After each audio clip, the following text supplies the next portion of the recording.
Hello বন্ধুরা, আশা করি সকলে অনেক ভালো আছো। আজ আমি তোমাদের জন্য গুড অ্যান্ড ইভিল ড্রামাটির পার্ট 10 নিয়ে চলে এসেছি। তো চলো শুরু করা যাক।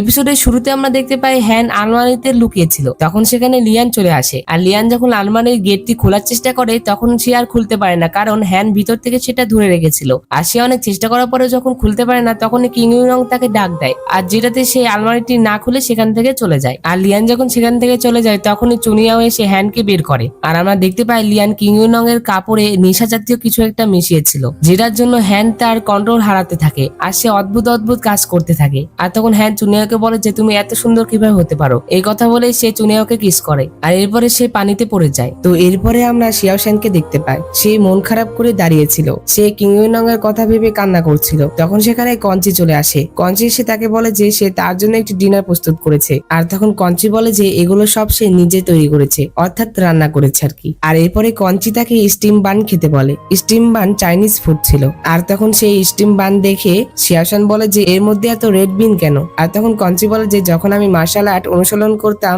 তখন একজন আমাকে সব সময় লাল সিমের বান পাঠাতো। সে বলেছিল যে লাল মটরশুঁটি মিষ্টি, এটি মার্শাল আর্ট অনুসরণ করার পরে শারীরিক শক্তি পুনরায় পূরণ করার জন্য বিশেষভাবে উপযুক্ত। আর তখন শিয়াও শ্যান বলে যে তুমি কি জানো এই লাল সিমের বানের ভালোবাসার অর্থ আছে। তখন কঞ্চি বলে যে হ্যাঁ, সে সবসময় জানতো। আর তখন শিয়াও শ্যান কঞ্চিকে বলে যে তুমি কি সেই মেয়েটিকে খুঁজছো নাকি? তুমি যদি সত্যি তাকে ভালোবাসো তাহলে আগামীকাল আমি তোমার জন্য তাকে খুঁজে দিব।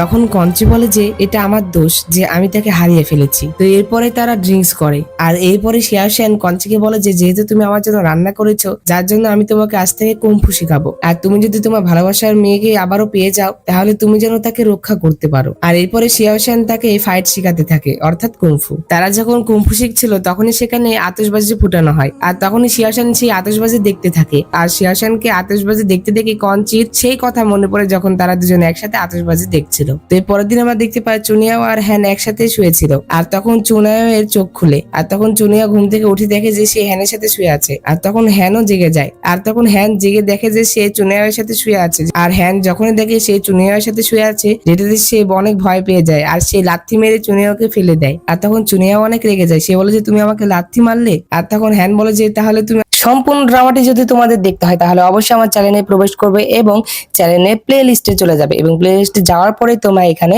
সকল ড্রামার প্লে লিস্ট পেয়ে যাবে, যেখানে তোমরা ক্লিক করলে প্রতিটি ড্রামার প্রতিটি এপিসোড তোমরা এখানে পেয়ে যাবে। এখান থেকে তোমরা প্রতিটি ড্রামার প্রতিটি এপিসোড সম্পূর্ণ দেখতে পাবে। ধন্যবাদ।